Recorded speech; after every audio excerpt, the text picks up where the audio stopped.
क्या आपको बार-बार साँस लेने में दिक्कत होती है, सीने में जकड़न रहती है या फिर आप छोटे-मोटे काम करने के बाद ऐसा लगता है कि साँस फूलने लगी है? तो ये आपको अस्थमा की प्रॉब्लम हो सकती है। नमस्कार, मैं डॉक्टर हिमांशु पराशर। आज इस वीडियो में आपको कुछ ऐसे घरेलू उपाय के बारे में बताऊँगा, जिसको अगर आप फॉलो करते हैं तो आपके भी अस्थमा की प्रॉब्लम में काफ़ी आराम मिलेगा। और ये वो उपाय हैं जो मैंने अपने ओपीडी पेशेंट को बताए हैं, उन्होंने ट्राई किया है और उसका काफ़ी अच्छा रिजल्ट रहा है। तो मैंने सोचा ये चीज़ें आपके साथ भी शेयर कर दूँ ताकि आपको भी आराम मिले। तो चलिए वीडियो को स्टार्ट करते हैं। सबसे पहले आपको अपनी डाइट में अदरक का इस्तेमाल करना है, क्योंकि अगर आप जिंजर को रेगुलर लेते हो तो वो एंटी इन्फ्लामेटरी होती है और आपकी जो सांस लेने की तकलीफ है उसमें काफ़ी आराम देती है। सेकंड पॉइंट है, आपको गार्लिक इंक्लूड करना है अपनी डाइट में। आप जब भी लहसुन लेना स्टार्ट करोगे आप खुद देखोगे कि आपको जो बलगम की प्रॉब्लम है वो कम हो जाती है, क्योंकि लहसुन जो है वो आपके बलगम को पतला करता है और वो आपके शरीर से बाहर आता है, तो पेशेंट को ऑटोमेटिकली सांस लेने की जो तकलीफ होती है उसमें आराम मिलता है। तो आप डेली सुबह 2 से 3 लहसुन की कलियां खा सकते हैं हल्के गुनगुने गर्म पानी में, और आप खुद देखोगे कुछ टाइम के बाद कि आपकी जो रेस्पिरेटरी की जो प्रॉब्लम है वो काफ़ी हद तक ठीक हो रही है। थर्ड पॉइंट है, आप हनी को भी अपनी डाइट में इंक्लूड करिए। डेली 1 चम्मच शहद गर्म पानी में मिलाकर आप उसको खाली पेट में पीजिए।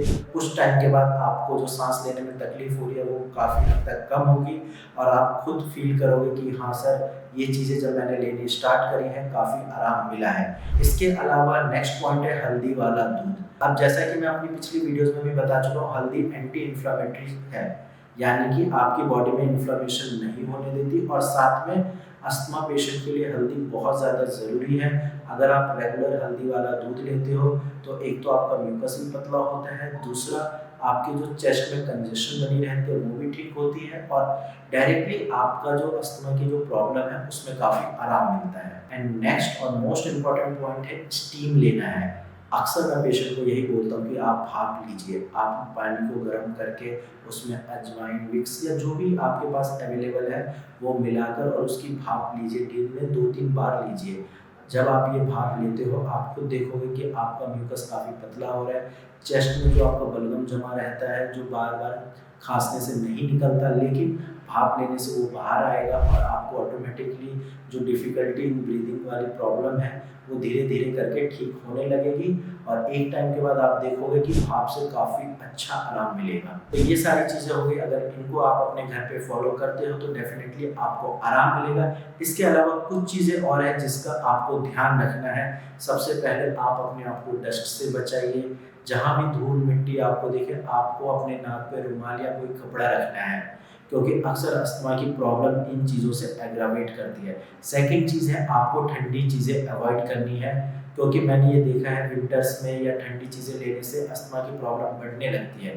तो ठंडी चीज़ें अवॉइड करिए। अगर आप अल्कोहल या स्मोकिंग करते हैं तो स्मोकिंग से चांसेस हैं कि आपके लंग्स डैमेज होंगे, वहाँ पे फिर आपकी अस्थमा की प्रॉब्लम ठीक होने में काफ़ी टाइम लगेगा। तो स्मोकिंग और अल्कोहल को तुरंत बंद कर दीजिए। एंड मोस्ट इम्पॉर्टेंट पॉइंट है, अगर आपके एरिया में पॉल्यूशन ज़्यादा है, आप अगर देखते हैं कि हाँ यहाँ सांस लेने में तकलीफ हो रही है, तो आप उस एरिया से शिफ्ट कर जाइए अगर पॉसिबल है। तो आप खुद देखोगे कि आपकी अस्थमा की प्रॉब्लम पॉल्यूशन की वजह से ज़्यादा हो रही थी। तो अगर आप पॉल्यूटेड एरिया में रहते हैं तो आप इस चीज़ को भी अप्लाई कर सकते हैं, नहीं तो फिर एयर प्यूरीफायर यूज़ करिए जिससे आपको साफ़ हवा मिले, और साथ में आपको रेगुलर एक्सरसाइज भी करनी है। आप योगा करिए, आप इवनिंग या मॉर्निंग में वॉक करिए।